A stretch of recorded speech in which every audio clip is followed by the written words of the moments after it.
O que eu tenho aqui são células que eu coletei do epitélio ciliar de animais, principalmente de mamíferos, e essas células do epitélio ciliar são as células com grande potencial de se transformarem em células-tronco.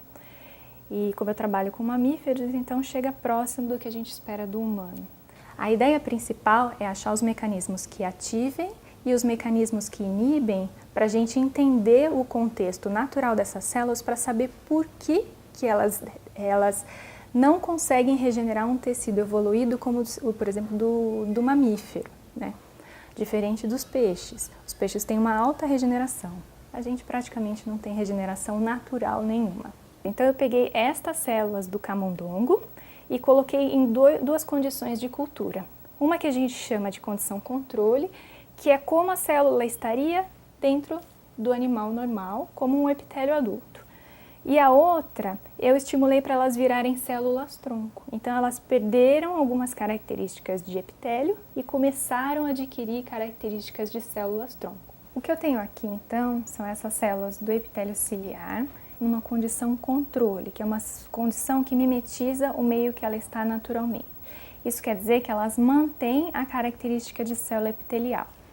Pode ver, elas estendem os prolongamentos porque, como eu disse, as células epiteliais, elas costumam ser células unidas umas às outras. Então, elas buscam as outras células epiteliais para fazerem contato e estabelecerem uma comunicação.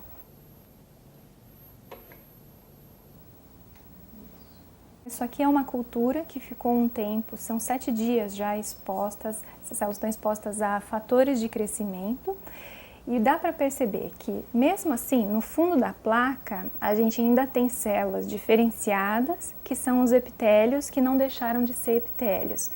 Mas algumas células especiais que têm uma maquinaria genética diferenciada, elas perdem o seu prolongamento e elas se tornam arredondadas.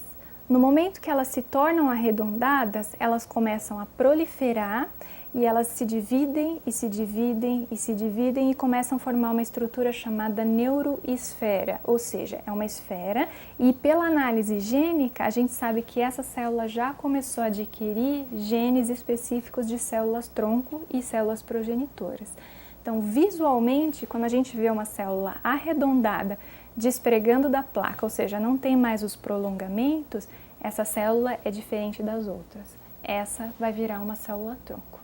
E é com essa célula que depois eu consigo transformar ela em neurônio da retina. Por que essas células não conseguem regenerar o tecido de um mamífero, a retina de um mamífero, quando precisa? Algumas das hipóteses que podem responder essa questão é que provavelmente falta algum fator específico para que essas células deixem de fazer o que estão fazendo para virar célula-tronco. Pode ser um mecanismo de defesa para que essas células mantenham a sua atividade normal, ou pode ser algum tipo de deficiência, o corpo não consegue produzir aquele fator suficiente para fazer uma célula-tronco. A outra hipótese é a presença de fatores inibitórios, como por exemplo fatores epigenéticos, né? No caso, os microRNA são grandes e fortes candidatos para impedir que essas células consigam se diferenciar ou se desdiferenciar virando células-tronco.